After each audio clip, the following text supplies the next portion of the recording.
Hello dear students, so this is our first Zoom meeting.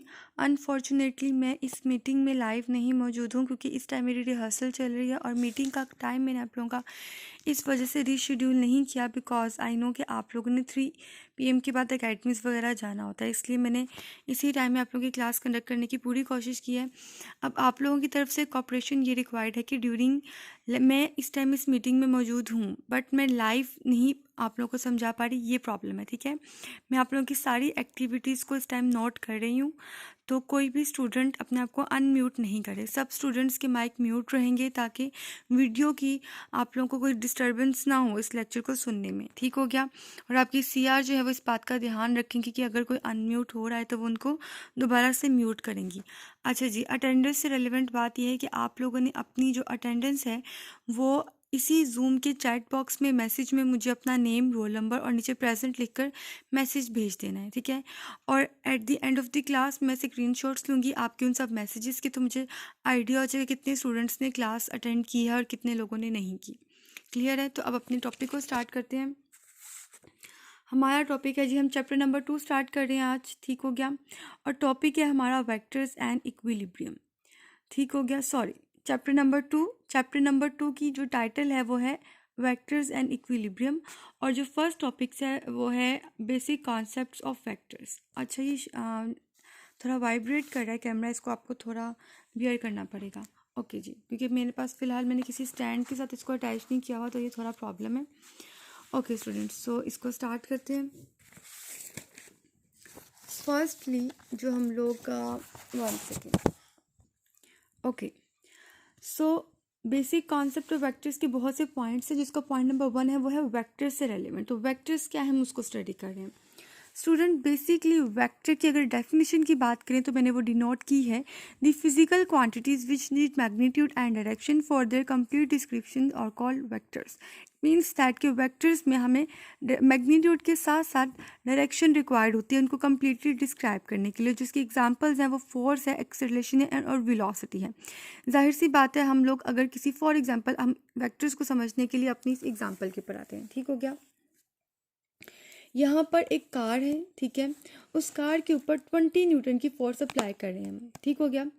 अच्छा जी, अब force को हम कार के ऊपर अप्लाई कर रहे हैं, ये इन्फॉर्मेशन काफ़ी नहीं है कंप्लीट डिस्क्रिप्शन के लिए। हमें बताना पड़ेगा कि हम फोर्स किस डायरेक्शन में अप्लाई कर रहे हैं, और as a result of this force जो कि कार के ऊपर अप्लाई हो रही है, कार की इस डायरेक्शन में मूव कर रही है। इसका मतलब है कि हमें फोर्स को डिस्क्राइब करने के लिए मैग्नीट्यूड के साथ साथ डायरेक्शन का नॉलेज होना बहुत ज़रूरी है। इस तरह से फोर्स एक वेक्टर क्वांटिटी है और वेक्टर क्वांटिटीज़ में हमें मैग्नीट्यूड प्लस डायरेक्शन इन दोनों का नॉलेज होना चाहिए। लेकिन अगर बात करें स्केलर क्वांटिटीज़ की, तो स्केलर क्वांटिटीज़ ऐसी क्वांटिटीज़ होती हैं जिनको डिस्क्राइब करने के लिए हमें जस्ट मैग्नीट्यूड रिक्वायर्ड होता है। जैसे कि मास, अगर हमने किसी भी लिविंग ह्यूमन का या किसी भी ऑब्जेक्ट का मास डिस्क्राइब करना है तो उसको डिस्क्राइब करते हुए हमें यही नहीं बताना पड़ेगा कि मास की डायरेक्शन क्या है। ठीक है, मास एक कांस्टेंट क्वांटिटी है, कहीं पर भी मौजूद हो, किसी भी डायरेक्शन में मौजूद हो, उसकी वैल्यू के ऊपर कोई डिफरेंस नहीं पड़ता। ठीक हो गया? टाइम, वॉल्यूम, ये सब वो चीज़ें हैं जिसको डिस्क्राइब करने के लिए, जिसके बारे में कंप्लीट इन्फॉर्मेशन प्रोवाइड करने के लिए हमें डायरेक्शन की ज़रूरत नहीं पड़ती। अच्छा जी, स्केलर क्वांटिटी के एग्जाम्पल को कुछ इस तरह से समझें कि हमारे पास, अगर हम लोग नेक्स्ट जो हमारे पास स्टेप है वो ये कि अगर हमने स्केलर क्वांटिटीज़ को ऐड या सब्ट्रैक्ट करना हो तो हम लोग करते हैं basically arithmetic operations. Arithmetic operation mean simple addition, simple subtraction, simple multiplication. अगर हम एडिशन की एग्जांपल है तो हम लोगों ने टू डिफरेंट मैसेज M1 और M2 को जब हमने ऐड किया तो हमारे पास 15 kg आंसर आ गया। ये एक सिंपल अरिथमेटिक ऑपरेशन था। इट्स मीन दैट कि हम लोग जब स्केलर क्वांटिटीज़ को ऐड करते हैं, सब्ट्रैक्ट करते हैं, तो सिंपल रूल्स हैं जो हम लोग बचपन से पढ़ते आ रहे हैं। लेकिन अगर हम बात करें वेक्टर क्वांटिटीज़ की, तो हम लोगों को इनकी एडिशन और सब्ट्रैक्शन के लिए कुछ स्पेसिफिक रूल्स को फॉलो अप करना पड़ता है। अब वो रूल्स क्या है वो हम नेक्स्ट स्टडी करेंगे। उससे पहले ज़रा हम लोग सिंबॉलिक रिप्रेजेंटेशन ऑफ वेक्टर्स को स्टडी कर लेते हैं। अच्छा जी, अब इस हेडिंग को हम 3 डिफरेंट स्टाइल्स में डिनोट कर सकते हैं। First, symbolic representation of vector, the second one is the rules to denote vector, and the third one is rules for denoting vectors. ठीक है, आपको जो इनमें से ज़्यादा कन्वीनियंट लगती है आप वो हेडिंग को यूज़ कर सकते हैं। ओके जी, रूल नंबर 1 ये है कि अगर हम लोग वेक्टर्स को, जो आपकी बुक के अंदर अगर आपने देखा होगा कि जो वेक्टर्स को जब डिनोट करते हैं तो उनको बोल्ड लेटर्स में डिनोट करते हैं। तो अगर आप रीड कर रहे हैं किसी बुक के अंदर, तो आपको जैसे ही आप किसी भी वर्ड को, किसी भी लेटर को बोल्ड लिखा हुआ पाएंगे तो इसका मतलब है कि वो वेक्टर है। ठीक हो गया। लेकिन जब आप लोग खुद से डिनोट करते हैं एग्जाम्स में, पेपर्स में, टेस्ट में, हम लोग वेक्टर्स को डिनोट करेंगे तो हम लोग क्या करेंगे, हम उनको with the help of an arrow head denote करेंगे। मतलब सिंपल हम लोग पहले उसको पुट करेंगे और उसके बाद उसके ऊपर एरो हेड डिनोट करेंगे। ठीक है, सिंपल रिप्रेजेंटेशन जो हम लोग खुद से लिखेंगे वो ये है, और अगर जो बुक्स वगैरह में हम रीड करेंगे वो ये है। नेक्स्ट आ जाए जी, the magnitude of the latter is represented as D. Okay, अब पॉइंट ये है कि अगर हम लोगों ने सिंपली वेक्टर का, यहाँ पर वेक्टर होना चाहिए। ठीक है, ये वर्ड जो है यहाँ पर लिखे आप vector. The magnitude of the vector is represented as simple D. इसका मतलब यह है कि अगर हम लोगों ने किसी भी वेक्टर के जिस मैग्नीट्यूड को डिस्कस करना होगा तो उसके ऊपर एरो हेड को नहीं पुट करेंगे, सिंपल उसको, सिंपल एक लेटर को लिख देंगे जो कि उसका मैग्नीट्यूड डिस्क्राइब करेगा। इसको इस तरह से समझें कि distance, simple same letter D इस्तेमाल होता है डिस्टेंस को भी रिप्रेजेंट करने के लिए, डिस्प्लेसमेंट को भी रिप्रेजेंट करने के लिए। लेकिन डिफरेंस क्या है कि जब हम डी के ऊपर एरो हेड को पुट कर देंगे तो अब वो डी जो है वो डिस्प्लेसमेंट को रिप्रेजेंट कर रहा है, एक वेक्टर क्वांटिटी है। लेकिन अगर हम उसी सिंपल डी के ऊपर एरो हेड को पुट नहीं करेंगे तो वो हमें डिस्टेंस को रिप्रेजेंट करवा रहा है जो कि एक स्केलर क्वांटिटी है। सही हो गया। अच्छा, डिस्प्लेसमेंट की रिप्रेजेंटेशन में मैग्नीट्यूड भी रिक्वायर्ड होता है और डायरेक्शन भी रिक्वायर्ड होती है, जबकि डिस्टेंस की रिप्रेजेंटेशन में हमें जस्ट मैग्नीट्यूड रिक्वायर्ड होता है। मतलब कि डिस्टेंस के बारे में कंप्लीट इन्फॉर्मेशन हमें जस्ट मैग्नीट्यूड ही दे देता है। इसका मतलब क्या हुआ कि स्केलर क्वांटिटीज में जस्ट मैग्नीट्यूड रिक्वायर्ड है, जबकि वेक्टर क्वांटिटी में हमें मैग्नीट्यूड भी रिक्वायर्ड है और डायरेक्शन भी रिक्वायर्ड है। नेक्स्ट आ जाओ स्पीड के ऊपर।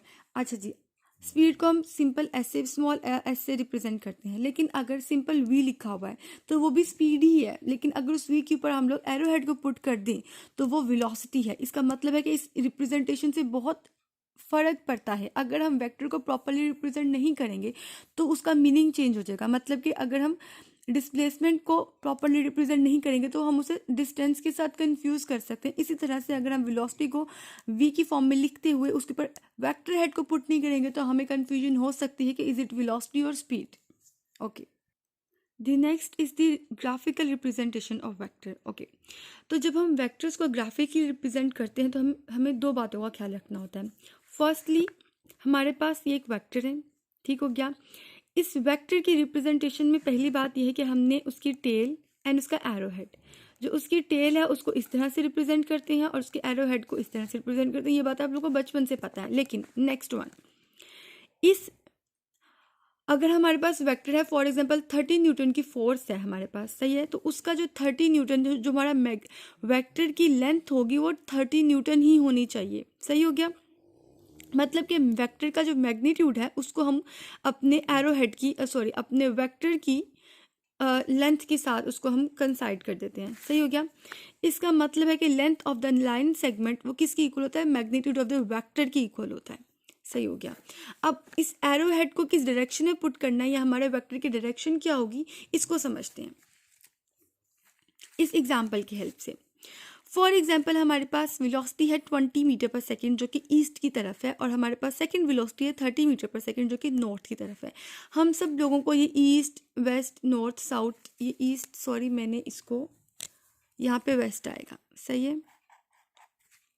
ओके जी, अब हम सब लोगों को ये पता है कि डायरेक्शंस को कैसे रिप्रेजेंट करते हैं, east, west, north, south. Okay, अब हमारे पास जो टू वेलोसिटीज हैं, एक ईस्ट में है एक नॉर्थ में है।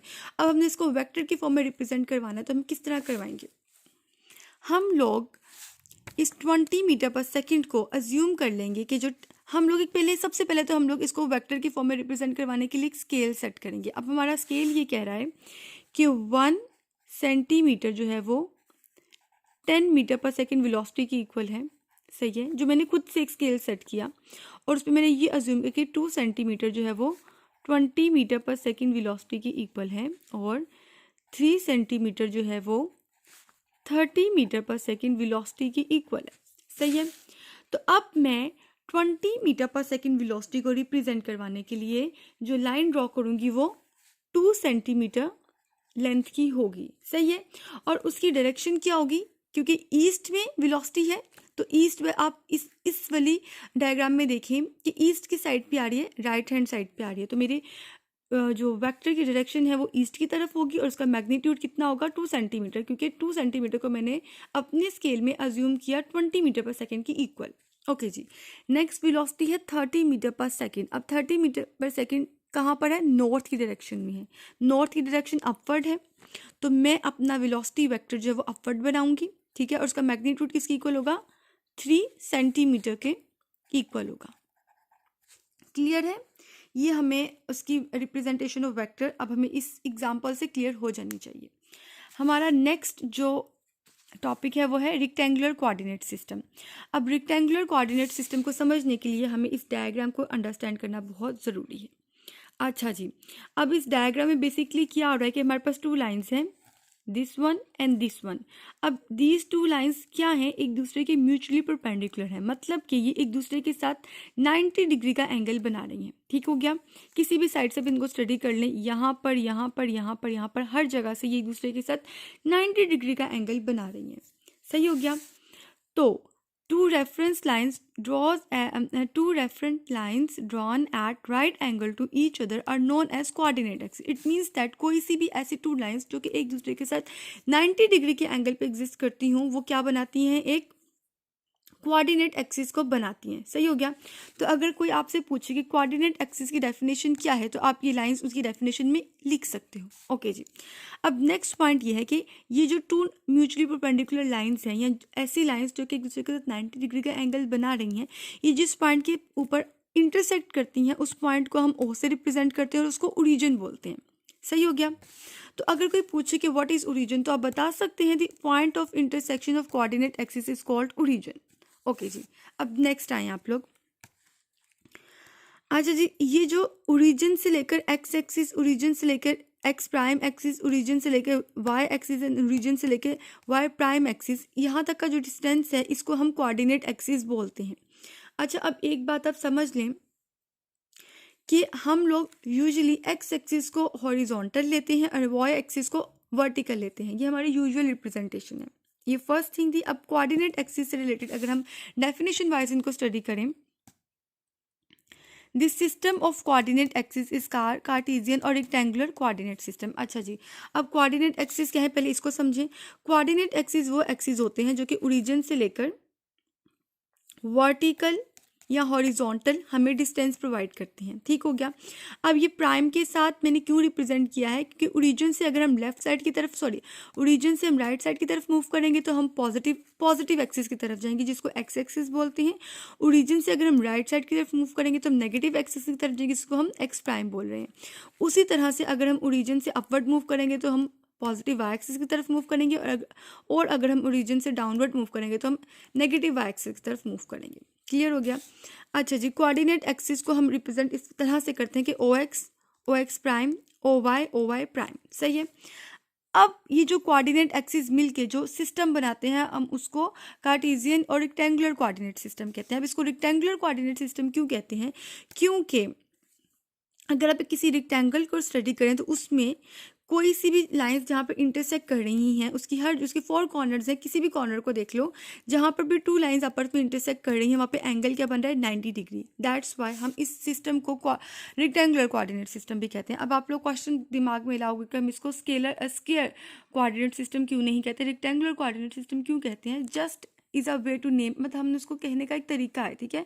जस्ट रिजेम्बलेंस है तो हम उसे उस तरह से भी कह रहे हैं। उसको हमने जिसने इसको इन्वेंट किया था उसने इसको रेक्टेंगुलर कोऑर्डिनेट सिस्टम के साथ उसको कह लो कि उसका कंपैरिजन किया था। अच्छा जी, the direction of a vector in a plane. अब हम इसको डिस्कस करते हैं। सबसे पहले तो आप लोग ये समझ लो कि प्लेन किसको कहते हैं। Vector is lying between 2 axes. It means that the given vector is lying in 2D plane. Clear है? जब हम लोग जस्ट एक्स और वाई एक्सिस कोई से 2 एक्सिस की बात कर रहे हैं, मतलब कि एक्स एक्सिस और वाई एक्सिस के बिटवीन किसी भी वेक्टर को स्टडी कर रहे हैं, तो हम बेसिकली उस वेक्टर को एक प्लेन में स्टडी कर रहे होते हैं। हमारा जो वेक्टर है वो एक प्लेन में लाई कर रहा होता है। सही हो गया? मतलब कि 2 डायमेंशनल अगर हम स्टडी करें वेक्टर की तो उसको हम एक प्लेन में स्टडी कर रहे होते हैं वेक्टर को।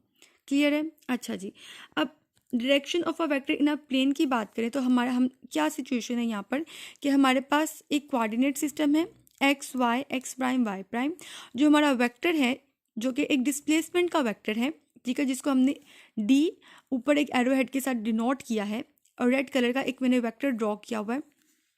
ओके जी, अब ये एक्स और वाई प्लेन के बिटवीन लाई कर रहा है और ये जो पॉइंट पी है ये पोजीशन वेक्टर है, मतलब पोजीशन मतलब पॉइंट पी हमें ये बता रहा है कि इसकी पोजीशन क्या है, इस वेक्टर डी की पोजीशन हमें पॉइंट पी इंडिकेट कर रहा है। किस तरह से कि पॉइंट ई के टू कंपोनेंट्स हैं ए और बी।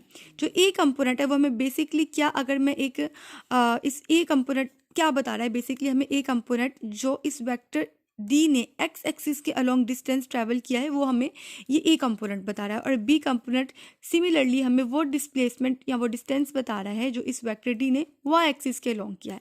इसका मतलब ये है कि हम एक्स एक्सिस पे इतना चलें और वाई एक्सिस पे इतना चलें तब जाके हम इस पोजीशन पर पहुंचे, जो कि बिकॉज ये जो पोजीशन है वो एक्स और वाई एक्सिस के बिल्कुल सेंटर में लाई कर रही है। इसका मतलब है कि हम लोगों को इसका शेडो एक्स एक्सिस पे जहाँ पे लाई कर रहा है वो पॉइंट ए है और इसका शेडो वाई एक्सिस पे जहाँ पे लाई कर रहा है वो पॉइंट बी है। अच्छा जी, अब डायरेक्शन जो है वो एंगल के बगैर कंप्लीट नहीं होती है। एंगल को ड्रॉ करने का तरीका ये कि हमने एक एक्स एक्सिस से स्टार्ट करना होता है और एक एंटी क्लॉकवाइज डायरेक्शन में मूव करना होता है। तो वह मतलब कि एक्स एक्सिस से स्टार्ट करते हुए अगर हम एंटी क्लॉकवाइज डायरेक्शन में मूव करेंगे तो जहाँ पर जाके हम अपने वेक्टर के साथ इंटरसेक्ट करेंगे वहाँ पर हम लोगों को एक जो एंगल बन रहा होगा वो हमारा बेसिक एंगल होगा, ठीक है, जो हमारा वेक्टर अपने कोऑर्डिनेट एक्सिस में ओरिजिन के साथ बना रहा है। सही हो गया। नेक्स्ट है direction of vector in a space. Okay, space एक 3D सिस्टम होता है, ठीक है। जब हम अपने वेक्टर को एक्स वाई जी तीनों एक्सिस के ध्यान मतलब अकॉर्डिंगली देखें तो या स्टडी करें तो इसको हम स्पेस कहते हैं। ये हमारा प्लेन था, ये हमारी स्पेस है, क्लियर है। This was our plane and this is our space. अच्छा जी, अब इसको ध्यान से देखते हैं क्या हो रहा है। इसमें हमारे पास एक वेक्टर है जिसको मैंने रेड कलर के कलर से मैंने डिनोट किया है, सही हो गया, ड्रॉ किया है। अब इस वेक्टर को पॉइंट पी के ऊपर हमें पता चल रहा है, उसकी पोजीशन पता चल रही है, मतलब कि ए बी सी। अच्छा जी, अब ये हमें यहाँ पर ये आइडिया हो रहा है। देखिए ये एक 3 डायमेंशनल चीज़ होती है, 3D मतलब 3 डायमेंशनल, ठीक है। 3 डायमेंशनल में हमें थर्ड एक्सिस का भी हमारे पास अमल दखल आ जाता था। इसमें क्या होता है कि इसमें जो हम लोग एंगल है जो उसकी डायरेक्शन है वो हमें किस तरह पता चलेगी कि हम लोगों ने एक्स एक्सिस से भी एक एंटी क्लॉकवाइज जो है डायरेक्शन में मूव करना है, वाई एक्सिस से भी एंटी क्लॉकवाइज डायरेक्शन में मूव करना है। तो जो एक्स एक्सिस के साथ एक्स एक्सिस एंगल बना रहा है इस वेक्टर के साथ वो अल्फा होता है, जो वाई एक्सिस बना रहा है वो बीटा होता है, और जो जेड एक्सिस से हम जो क्लॉकवाइज मूव करके जो एंगल बना रहे हैं वो गैमा होता है। सही हो गया। तो ये अल्फा बीटा गैमा मिलकर हमें डायरेक्शन प्रोवाइड करते हैं अपने इस वेक्टर की। अच्छा जी, अब आ जाए नेक्स्ट के ऊपर, एडिशन ऑफ वेक्टर्स की। कोई से 2 वेक्टर्स को हम ऐड कैसे करेंगे।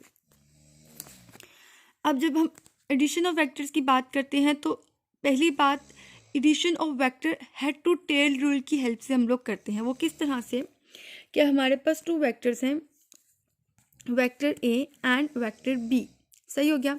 अब हमने इन दोनों वेक्टर्स को ऐड करना है। इनको ऐड करने के लिए सिंपल सा हेड टू टेल रूल है। हेड टू टेल रूल क्या है कि हम लोगों ने फर्स्ट वेक्टर के हेड के साथ सेकंड वेक्टर की टेल को कंबाइन करना होता है इन दी फर्स्ट स्टेप। तो हम लोग एज्यूम करते हैं कि हमारा वेक्टर ए फर्स्ट वेक्टर है और वेक्टर बी सेकंड वेक्टर है।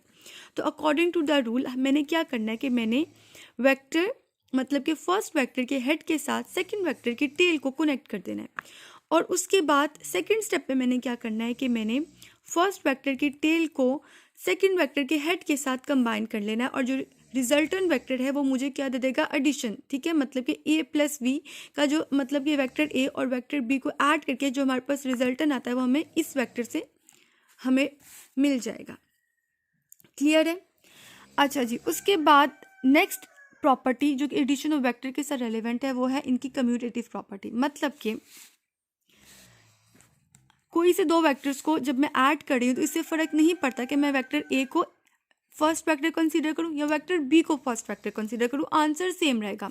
अच्छा जी, करके देख लेते हैं। अब हम लोगों ने वेक्टर बी को फर्स्ट वेक्टर कंसीडर किया और वेक्टर ए को सेकंड वेक्टर कंसीडर किया। तो अब क्या करना है कि हमारा वेक्टर बी क्या है, फर्स्ट वेक्टर, तो फर्स्ट वेक्टर की हेड के साथ सेकंड वेक्टर के टेल को कनेक्ट करो। अच्छा, एक बात का ध्यान रखना है कि इन लोग ये जिस फॉर्म में ड्रॉन है इसको हमने नहीं छेड़ना होता, इनको एज इट इज़ उठाना होता है। अब देखो यहाँ पे क्या मैंने किया, इसको एज इट इज़ उठाया, यहाँ पुट किया, इसको एज इट इज़ इसको एज इट इज़ उठाया और यहाँ पुट किया। ठीक है, इनकी ड्राइंग में कोई डिफरेंस नहीं लाना आपने। उसी तरह से इस बी को मैंने एज इट इज़ उठाया, यहाँ पुट किया, ठीक है, और इसकी हेड के साथ मैंने वेक्टर ए की टेल को कनेक्ट करना है, तो मैंने वेक्टर ए को एज इट इज़ उठाया और इसकी टेल को इसके हेड के ऊपर पुट कर दिया। अच्छा जी, अब रिजल्टेंट के लिए वेक्टर बी की टेल को कनेक्ट कर दो वेक्टर ए के हेड के साथ, तो मेरे पास रिजल्टेंट आ जाएगा। अब फर्स्ट वेक्टर को पहले लिखा, रिजल्टेंट में सेकंड को बाद में लिखा। तो कम्यूटेटिव प्रॉपर्टी क्या बताती है कि ख्वाह में वेक्टर ए को फर्स्ट वेक्टर रखूं और वेक्टर बी को सेकंड वेक्टर रखूं, या वेक्टर बी को फर्स्ट वेक्टर रखूं, वेक्टर ए को फर्स्ट वेक्टर रखूं, रिजल्टेंट सेम रहेगा। ठीक है, रिजल्टेंट के ऊपर कोई डिफरेंस नहीं पड़ रहा। क्लियर हो गया? That was our addition of vectors. अच्छा जी, अब नेक्स्ट टॉपिक की तरफ मूव करते हैं जो कि रिजल्टेंट वेक्टर है। रिजल्टेंट वेक्टर बहुत सिंपल है। वो क्या है? व्हेन टू और more than two vectors are added together then their combined effect is called resultant vector. इसको इस तरह से समझे कि हमारे पास डिफरेंट वेक्टर्स हैं, F1, F2, F3, ये बेसिकली फोर्स के वेक्टर्स हैं। ठीक है, अब डिफरेंट वेक्टर्स का जो रिजल्टेंस है वो क्या है? Simple vector F। इन सारे वेक्टर्स को जब मैंने ऐड किया तो मेरे पास रिजल्टेंट वेक्टर क्या आया? वेक्टर F आया। और वो कहना ये चाह रहा है कि जो सिंपल ये सिंगल एफ है जो इन सारे इंडिविजुअल्स को ऐड करके हमें ऑब्टेन हुआ है, ये हमें कंबाइंड इफेक्ट ऑफ फोर्स देगा। ठीक है, और इसका जो इससे जो हमें आंसर मिल रहा है, जो यहाँ फोर्स की वैल्यू मिल रही है और जो फोर्स की डायरेक्शन मिल रही है, वो इन सब का कंबाइंड इफेक्ट है। ठीक हो गया? अच्छा जी, उसके बाद आ जाओ सब्ट्रैक्शन ऑफ वेक्टर में। सब्ट्रैक्शन ऑफ वेक्टर को समझने से पहले ये बात दोबारा से मैं आपको क्लियर करके बता रही हूँ कि कोऑर्डिनेट सिस्टम में right side x positive x axis होती है और left side negative x axis होती है। उसी तरह से अपवर्ड डायरेक्शन में मूव करो अगर ओरिजिन से, तो हमारे पास क्या आएगा? This is our origin. अगर मैं अपवर्ड मूव करूँ तो मेरे पास पॉजिटिव जो है वो वाई एक्सिस आएगा, और अगर मैं डाउनवर्ड मूव करूँ तो नेगेटिव वाई एक्सिस आएगा। सही हो गया? अच्छा जी, अब वेक्टर ए जो है वो किस डायरेक्शन में है? राइट साइड की डायरेक्शन में। तो हमारा जो वेक्टर ए है वो पॉजिटिव वेक्टर है, जबकि vector this one is negative A. सही हो गया? अब ये नेगेटिव ए क्यों है? क्योंकि इसकी डायरेक्शन का है वो नेगेटिव एक्स एक्सिस की तरफ है। इस वजह से जो वेक्टर नेगेटिव ए, ये नेगेटिव वेक्टर बन जाता है। मतलब एरो हेड की डायरेक्शन अगर लेफ्ट साइड की तरफ हो तो ये वेक्टर ऑटोमेटिकली अगर नेगेटिव वेक्टर हो गया। अब मैंने इन दोनों वेक्टर्स को अगर ऐड करना है तो कैसे होगा? पहले, अच्छा सॉरी, यहाँ तक का हम लोगों ने पॉजिटिव वेक्टर और नेगेटिव वेक्टर का कॉन्सेप्ट समझा है। सही है? तो कि उसकी वेक्टर की डायरेक्शन बताते हैं कि वो पॉजिटिव है या वो नेगेटिव है। ठीक हो गया? अब यहाँ पर हमें ये पता चल रहा है कि वेक्टर ए और नेगेटिव ए एक दूसरे की ऑपोजिट डायरेक्शन में लाइक कर रहे हैं। नेक्स्ट आ जाए आप लोग। सिंपल, पहले वाले मैंने दो वेक्टर्स लिए, वेक्टर बी वेक्टर ए। अब मैंने इन दोनों वेक्टर्स को सब्ट्रैक्ट करना है। सब्ट्रैक्ट करने के लिए मुझे क्या करना पड़ेगा? वेक्टर ए, देखिए ये वाला वेक्टर की डायरेक्शन पॉजिटिव एक्स एक्सिस की तरफ थी, इसकी डायरेक्शन भी up to somehow positiveness की तरफ है। ठीक हो गया? पॉजिटिव किस तरह से है? पहली बात तो ये कि ये अगर मैं इस वेक्टर को इस कोऑर्डिनेट सिस्टम में देखूं तो ये कुछ यहाँ करके लाई करेगा। ठीक है, तो एक्स भी पॉजिटिव है और वाई भी पॉजिटिव है, इसका मतलब है कि ये वाला वेक्टर भी पॉजिटिव है। ठीक हो गया? अच्छा जी, अब मैंने इन दोनों वेक्टर्स को आपस में करवाना है सब्ट्रैक्ट। ठीक है, अगर मैं एडिशन की बात करूँ तो एडिशन में क्या था? a plus b is equal to b plus a, commutative property थी। ठीक है, अब मैंने इनको करवाना है सब्ट्रैक्ट। सब्ट्रैक्शन क्या होगी? या तो a माइनस बी या तो b माइनस ए, यही होगी ना सब्ट्रैक्शन के केसेस। इन दोनों वेक्टर्स को के साथ अगर मैंने डील करना है, इन दोनों को आपस में सब्ट्रैक्ट करवाना है, या तो सीन ये बनेगा a माइनस बी या बनेगा b माइनस ए। तो सबसे पहले फर्स्ट क्राइटेरिया देख लेते हैं a माइनस बी का। जब मैं a माइनस बी करवा रही हूँ तो मैं क्या करूँगी कि a मेरा फर्स्ट वेक्टर है और b मेरा सेकंड वेक्टर है। ऐसा ही होगा ना? This is the first vector, this is the second vector, because मैं a माइनस बी करवा रही हूँ। अब b तो मेरे पास पॉजिटिव है, इसको नेगेटिव बनाने के लिए मुझे क्या करना पड़ेगा? इसकी डायरेक्शन को रिवर्स करना पड़ेगा, नेगेटिव एक्स एक्सिस की तरफ करना पड़ेगा। इसी की डायरेक्शन को सिंपली रिवर्स कर दोगे तो मेरे पास नेगेटिव b आ जाएगा। ठीक हो गया? ए एज इट इज़ रहेगा बिकॉज ए को हमने पॉजिटिव रखना है। तो इन दोनों को अब ऐड करो हेड टू टेल रूल लगाकर। क्या करोगे कि फर्स्ट वेक्टर क्या है? ए वेक्टर की हेड के साथ बी वेक्टर की टेल को कंबाइन कर दो। ए वेक्टर के हेड के साथ बी वेक्टर के टेल को कंबाइन कर दिया। उसके बाद नेगेटिव बी, ठीक है, बी को मैंने नेगेटिव बी बनाया। उसके बाद मैंने ए वेक्टर के हेड के साथ नेगेटिव बी वेक्टर के टेल को कंबाइन कर दिया।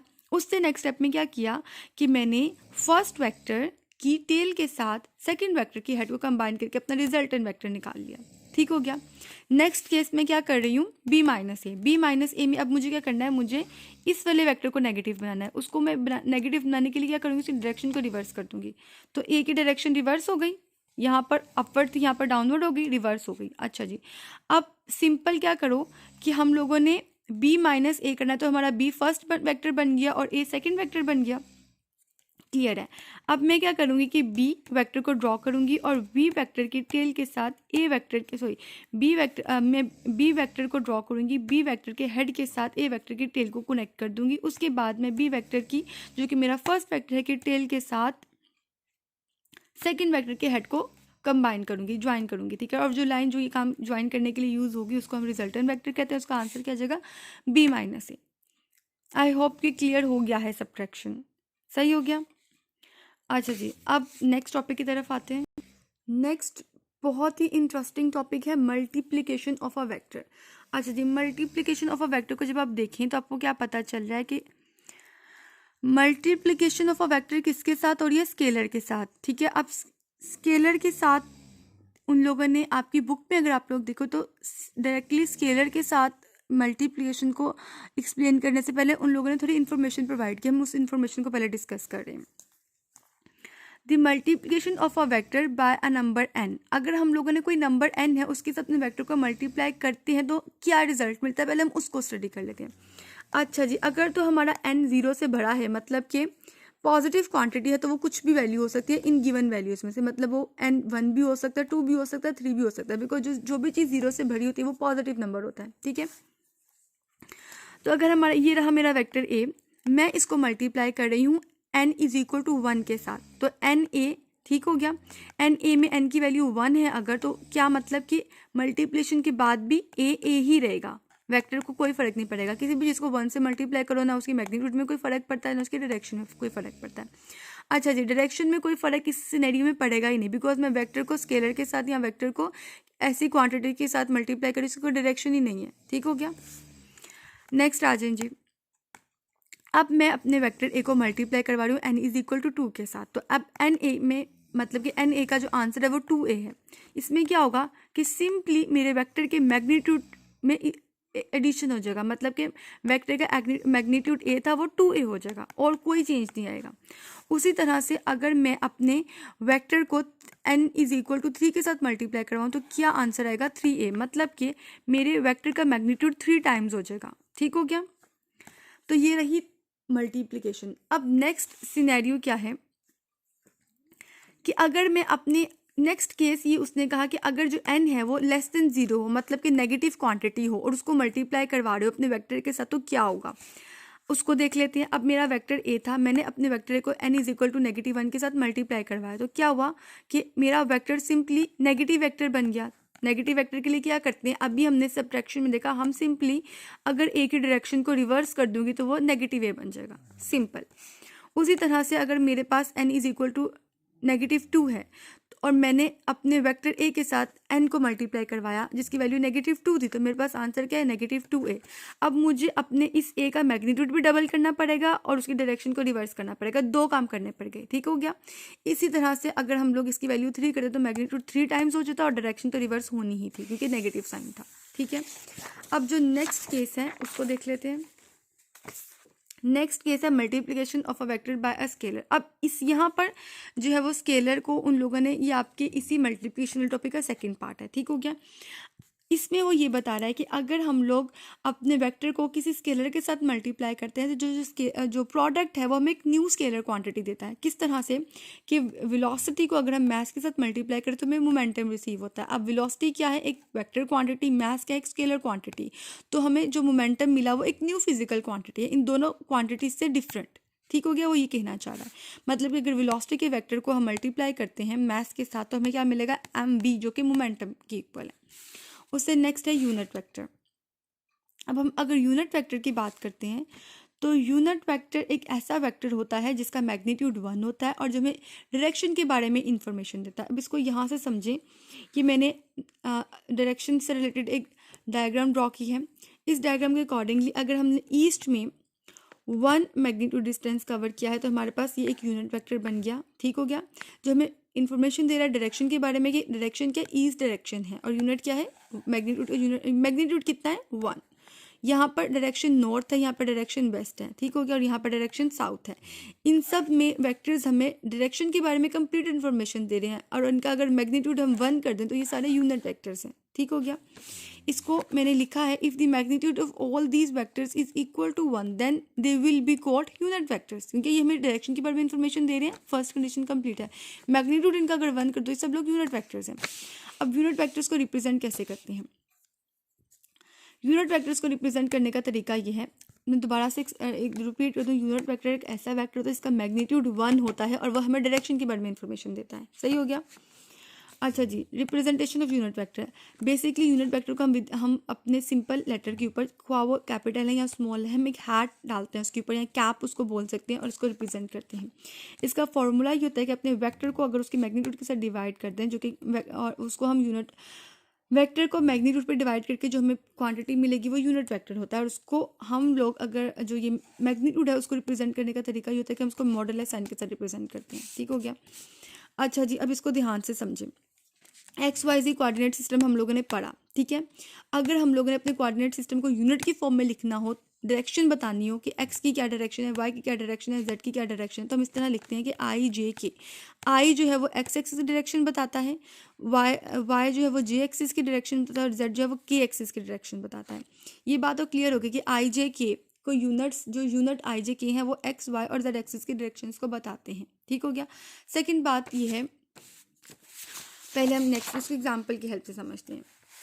अच्छा जी स्टूडेंट्स देखिए, अब हमारे पास वेक्टर है a is equal to 3i + 4j। इसका मतलब क्या हुआ? इस सिंपल वेक्टर जो हमें गिवन है a is equal to vector a is equal to 3i + 4j, इसका मतलब ये है कि x एक्सिस के ऊपर जो डिस्टेंस है वो कितना है 3 यूनिट्स है और y एक्सिस के ऊपर कितना डिस्टेंस है 4 यूनिट्स। मतलब कि हम लोग अगर ये हमारे पास वेक्टर a है, ठीक है, this is our vector a, ठीक है, ये इसकी डायरेक्शन i क्या है y एक्सिस के लॉन्ग डायरेक्शन, j क्या है i क्या है x एक्सिस के लॉन्ग डायरेक्शन और j क्या है y एक्सिस के लॉन्ग डायरेक्शन, ठीक है। तो a वेक्टर जो है उसने x एक्सिस के लॉन्ग 3 यूनिट्स और y एक्सिस के लॉन्ग 4 यूनिट डिस्टेंस कवर किया है, ठीक हो गया। अच्छा जी, अब यहाँ पे आप देखिए मैग्नीट्यूड की बात की जा रही है। मैग्नीट्यूड को फाइंड करने का ये फॉर्मूला है, ठीक है। इस वाले वेक्टर की बात अगर करें तो इसका मैग्नीट्यूड फाइंड करने के लिए हमें ये फॉर्मूला यूज़ करना है, एक्स एक्सिस के लॉन्ग जितना डिस्टेंस है उसका स्क्वायर प्लस वाई एक्सिस के लॉन्ग जितना डिस्टेंस है उसका स्क्वायर, उसके बाद उसका अंडर रूट ले लेके हमारे पास जो आंसर आएगा वो क्या आएगा 5। तो जो मैंने पीछे फॉर्मूला बताया है उसमें हमने इस आंसर को पुट करना है। तो हमारे पास क्या आंसर आ रहा है, वेक्टर को लिखो, उसका मैग्नीट्यूड लिखो और हमारे पास आंसर आ जाएगा उसके यूनिट वेक्टर के लिए। अच्छा जी, अब इसके एग्जांपल्स को समझो। अब इस यहाँ पे सिंपल एक पोजीशन वेक्टर r है। इस पोजीशन वेक्टर r हमें क्या बता रहा है कि ओरिजिन से लेकर पॉइंट P तक का डिस्टेंस, ठीक हो गया, और उसकी डायरेक्शन, ठीक है। अब पोजीशन वेक्टर में बेसिकली किसी भी वेक्टर की पोजीशन उसकी डायरेक्शन बताता है, ठीक है। पोजीशन वेक्टर में किसी भी पॉइंट की पोजीशन बताता है। अब हम लोगों ने उसकी डायरेक्शन को अगर फाइंड आउट करना तो हम क्या करेंगे, हम लोग वहाँ पर एक यूनिट वेक्टर को ड्रॉ करेंगे जो कि r है, ठीक हो गया। हम लोगों को जो यूनिट वेक्टर है वो बेसिकली इस वेक्टर r की यहाँ पर डायरेक्शन बता रहा है, ठीक है, कि वो कहाँ पर है।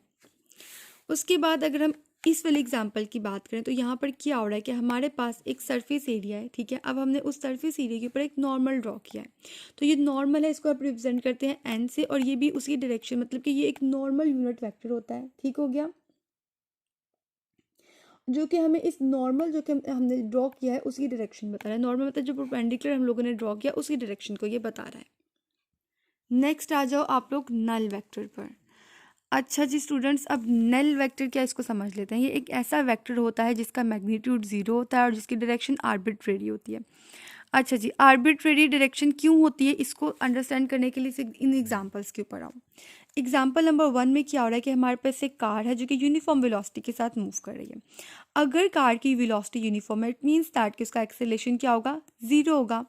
तो अब 0 वेक्टर तो है, लेकिन ऐसा वेक्टर है जिसका मैग्नीट्यूड क्या है, सॉरी एक्सेलरेशन क्या है, वेक्टर क्वांटिटी है, लेकिन एक्सेलरेशन की वैल्यू क्या है, 0। ठीक है, क्योंकि वेलोसिटी यूनिफॉर्म थी। तो ऐसा वेक्टर जिसका मैग्नीट्यूड 0 हो, उसे क्या बोलेंगे, नल वेक्टर बोलेंगे। ठीक हो गया।